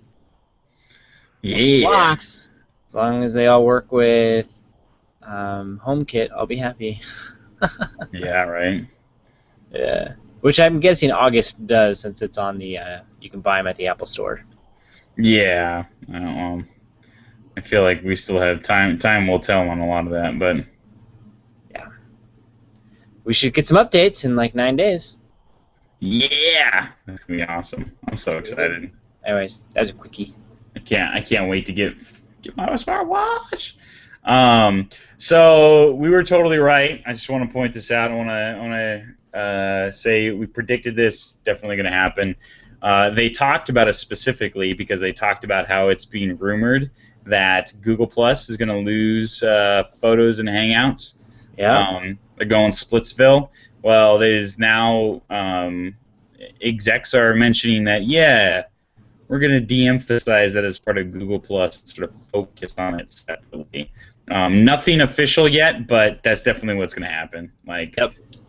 they're going to become their own separate products, and then Google Plus is going to get spring cleaned. You think the timeline will go away? Yeah, I think so. I don't know what's going to happen to Google Plus. I think it'll be a shell of its former self when all is said and done. But I think so. I don't think enough people use the timeline. You're not on it every day? All right. No, I'm not, James. Pressing things? No. I don't think it's been just a disappointment. I think at this point it's a bit of an embarrassment. And I'm glad we called this. I was thinking about it the other day. This is sort of unrelated, but YouTube has yet to turn a profit for Google. Yeah. How long until they spring clean that? That'll probably be a while. Yeah, I guess. I mean, who would buy it? They wouldn't just get rid of it; they'd sell it. But I feel like I feel like there might come a point where Google might ditch YouTube. Let that sink in. The problem is nobody has the server space for it except them. Yeah, they're not going to get rid of YouTube, man. Yeah. There's too much potential. Well, there's been potential forever, and it's never really panned out to a single dollar for anybody, so. I don't know. It's going to be interesting as they try to monetize it because that's their problem. They are going to have to walk down that line of getting more and more aggressive about monetizing it, and I think that will hurt some of its appeal. And they're going to have this difficult balancing act as time goes on. But I'm sure they'll figure out how to do it. But it's going to be difficult. It is a road fraught with potential disaster. Because it's not like somebody else couldn't come in and disrupt them. I mean, that is potential. There is the potential for that. Especially with net neutrality and whatnot. Sure. What, it's going to be like Vimo, who let them know that through some of their security practices, they let loose a whole bunch of account names and passwords. Exactly. Yeah, they're okay. Metcalf. No, Metcalf. What's the other one? Yeah, Metcalf. I don't know. Is that what? I don't know. Nobody uses it. It's a stupid service. Well, I know a bunch of blogs. They use MetaCafe. There we go. MetaCafe. Yeah, I know different blogs will use. They'll use their own a different. I don't know what it is, a software provider, so that it's not public, and they can keep track of it, and they can do all the stats and all that stuff. But yeah, Google's still a big one. Could always use Facebook's new video platform. They got their choices too. I'm just saying, YouTube's not safe. Don't get invested in it. Okay, keep that in mind. I'm gonna try to do this next one, but my browser is it's not having fun right now, so I might have to switch over to my phone to do this. I saw this one article, fairly interesting, and I think I ignored all the ones at the top, but that's okay. We'll start with this. There's a company out there called Open Listings. They allow you to buy houses in California without using an agent. Nice. Yeah, pretty cool. Pretty cool. How about this for weird? It's not showing up on my phone as an option. Huh. This is really working well. Yeah, so instead of paying a 3% commission, you just pay a flat fee of $5,000. And essentially, you can search for homes on their site if you wanted to. Or you could, what else could you do? You could find them your own way, set up a time to walk through it, and then they literally have like a paint by numbers form that you fill out in order to put together a purchase agreement to buy the property. Real estate agents are going down. That's crazy. Going down.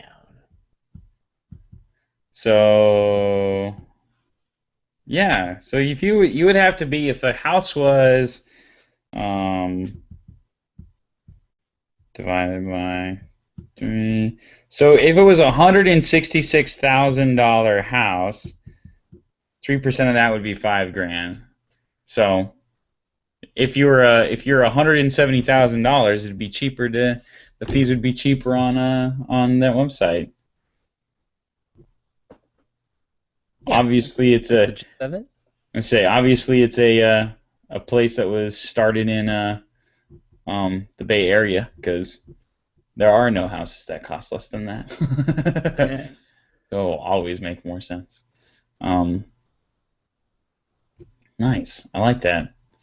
Does this mean I can? Okay. I'm gonna give a little bit of love here, because as biased and arbitrary as we are, they are the number 2 biggest smartphone manufacturer in the world. So Samsung announced a new phone today, which is kind of weird to announce it on a Sunday, gonna admit. But it's not Sunday where they're at. Oh, is that what the deal is? Is that what I missed? Okay. Well, it was like earlier today. I feel like I feel like they did it on a Saturday or Sunday. Okay. Like, I feel like they didn't. Anyways, so Samsung launched a new phone, the Samsung Galaxy S6 and the X6 Edge. The edge it's got the curved glass screen, um, so that it kind of rolls over to the sides, Mm-hmm. which they're really excited about. I still don't understand why it's cool. Um, but whatever, people are excited about it. What does the Samsung Galaxy S6 offer? The big deal about it, it is a much tighter feature set, sort of iterative improvements on top of everything they've done, and they are finally admitting that cheap plastic cases feel like cheap plastic cases, and they have moved on to more premium machined metal cases and hard glass covers on everything. So, they made it look more like the iPhone, in short. Um, but Does look very similar to one, yes. yeah, it's kind of But I mean, sketch. at the end of the day, they're all a bunch of ovals with glass on the front of them. Yeah, yeah. But it's one of those things where it's like it's kind of had to happen because I feel like uh, they were having a problem of part of the reasons why Apple was beating them is because they just feel nice in your hand. The whole industrial design thing, that's definitely a selling feature, and for the higher end, more luxury oriented phones, which the Galaxy S series definitely qualify as, people are looking for really nice stuff, and they just their consumers weren't buying it. Literally, they weren't buying it. They weren't spending any money on it. That plastic was as good, and so here we are. They've really upped their ante. I will say it does look nice, and if their whole deal is tightening the feature set and making it a more stable, more usable operating system from what they control, that's pretty promising. I do wonder. It'll be really interesting to see how the sales work from here on out, because it's like they are so commoditized right now. But if it's the best design, like if it feels the best in your hand, if it's the coolest Android phone out there, I could see it selling very well on the high end compared to the last version, especially, which wouldn't be hard for anybody to do. But they're feeling more pressure from the Nexus 6 and the Motorola X line of phones, and this is hopefully for them as a way to boost sales and sort of bring a positive feeling back to the Samsung mobile department. I'll definitely go and check one out, pick it up, see how it feels in my hand. Yeah, I want to know how the Edge thing works, or if it does it all. I don't know.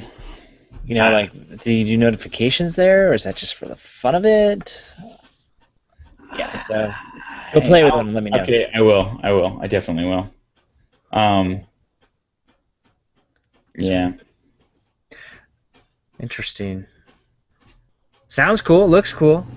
Say, I think that's the last article I'm gonna do. Oh, dude, I got like 3 more, man. Feel free. It's all you. All right. Rock and roll. All right. Actually, I have 2 for you. Okay. I have 2 for you. Let's do this first one for you. So Medium is going after Tumblr with changes that encourage shorter posts. Nice. I know you were talking about your new place to hang out. That could be it. You can TLDR. thoughts and feelings on Medium. They could be long thoughts or little tiny thoughts. Nice. Yeah, I think so. They've changed it so like usually they have the big open space to write and see what you think, which does encourage long form, posts and stuff. But now they've set it up where it's like no. If you're just looking at a timeline, you could be like, I've got a thought, and just right there in it you can click, write out your thought, and it feels like the Twitter type of thing, other than there's no limit, but because it's a small box, it feels like it's a quick thought. You don't have to add a picture, you don't have to add a title if you don't want to, just say what you want and you're done. Nice. So Medium is growing up, man. They're actually doing pretty darn well, and they've had some good articles of late too. Yeah, they're medium's no joke. Yeah, They're making some moves. cool. Pretty cool. I like their design aesthetics personally. Yeah. I still don't like the fact that like they kind of own it all. I'm kind of like, I'm gonna go Yeah. through the problem, writing my own long form thoughts. I kind of like to own it, but this one's got the built-in audience, which I guess is nice. Yeah. But yeah, pretty cool, man. You should check it out for your online identity. I will. Yeah. I already got it set up. I just have to start using it.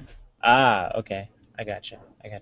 Now, can you have it where it's like medium dash next Wigan 4 or something, or Matthew Furlo? Let me check it out. I think it is that set up that way. I don't wanna give too much away because your profile. Yeah, dude, it's I got medium.com/@MatthewDeanFurlo. Just to be confusing, I have a different handle from all the rest. Matthew Dean, there you are. Beard and Yeah. all. Following two. Who are you following? I don't know. I hope I'm one of them. Nope. I am not. Are you on here? I feel like I am. I feel like I am. Let's see. Medium.com/@James. James Furlo. Look at that. I'm following 28. Oh, I have yeah. 5 people following me. Take That's that. awesome. Tim Ferriss, Grown Up Girl, Male HP Labs. Yeah. It says here you're following me. Oh, that must be me. I literally just did that. Yeah. You're welcome. There you go. I've written approximately 0, so that's cool. Approximately. So there you go. That could be your new thing. Okay. I'll write something this week. Right out of thought. Write one of those stupid articles. This is my first post. This is what I'm going to share here. My thoughts on life and food and everything that's important to me. That was dismissive. I like it. All right, so you got to check that out. Quick post. I'm kind of like, yeah, it's more Tumblr-like now. You should check that out. The other one, which I thought was interesting, and again, this one's for you, is that Facebook has released Origami Live. Nice. I have no idea what that is.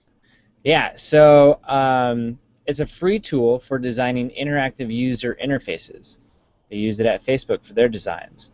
So essentially what it does is it allows you to create interfaces, the designs, using drag and drop type of activities that then you could say, oh, this requires a swipe to go to whatever, and then this is a tap, and it'll open up whatever. And so you can design what it looks like on the phone, and then you can even do like a preview mode where they have like the mock hand up there holding it, so you can see what it would look like in real life, kind of. And then what's super cool about it is it'll export the code for you, so that you could then drop that into your real app and add all the back-end functionality right to it. You don't have to worry about coding up what you just created. I feel like that would be useful to you. Yeah, I definitely will check that out. That sounds pretty cool. Yeah, a little free download, Origami 2.0. They just updated it. And apparently the export thing is a new feature. And you can get your files for iOS, Android, and the web. Oh, baby. That's pretty cool. Kind of all of them. Yeah. Sounded neat. Facebook, man. Here's a shocker. They're trying to make your life better. Yeah. They're pretty good at what they do. I gotta give them credit. It's true. So this weekend, this Saturday, Jesse and I were installing a new floor in one of our units. And she totally forgot her phone while she was there. Yeah. And she's pregnant, so she can't really help. So she's kind of like just hanging out. And I was like, oh, man, this is awesome. You don't have your phone, so you won't just be surfing Facebook the whole time. You'll actually have to talk to me. And, yeah, she was like, well, I've actually been thinking about using Facebook a lot less because, you know, it is a kind of a waste of time. Yep, I agree. Yeah. There's some value, but Yeah, I like it, but I don't spend a ton of time there. Check it out every once in a while. post about dresses and stuff. But that's about it. Exactly. Introduce her to Reddit. Oh, man. She loves Pinterest, so she's got that going for her. Oh, nice. I don't want to talk about Snapchat. I'll be Okay. honest. They're just like, whatever, Snapchat. They've got stories. They're generating tens of millions of views. People are like, are they the new television? Because they broadcast stuff. Whatever. Snapchat's dumb. They're dumb. Yeah. I think I'm, like Yo, which I didn't link to anywhere on here, is also like turning into like their own little notification center. I'm going.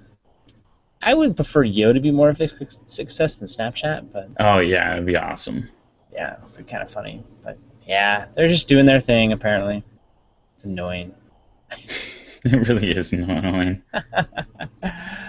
Oh, it's fun to hate certain companies. But yeah, there you go, man.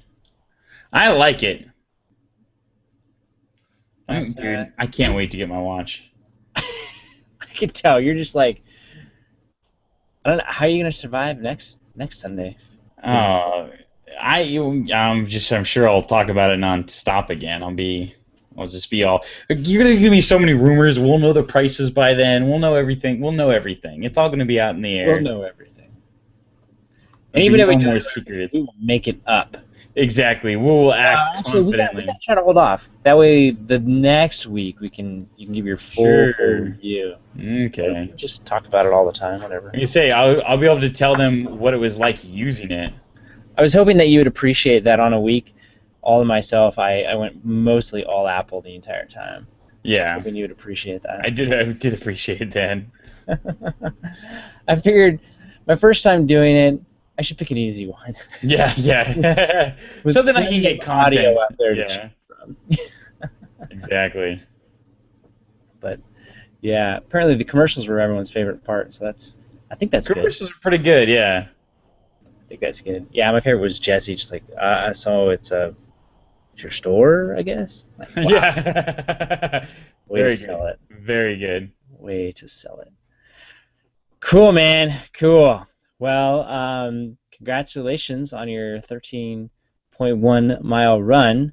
Thank you. I'm sure you're still recovering today, but that's cool. Let's see here.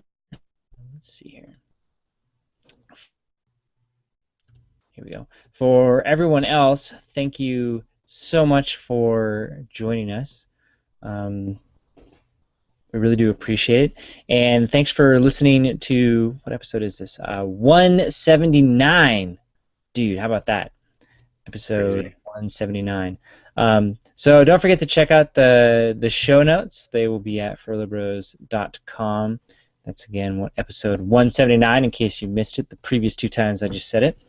And I've noticed that's what other podcasters do. They say their show number a lot, like an annoying number of times. Like, okay, I got it. Yeah, seriously. Cool. Till next week. Then it'll be 180. But don't think about that right now. Think about Stay focused. Yes.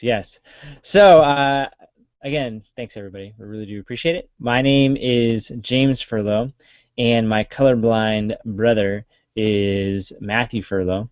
And so we will talk next time.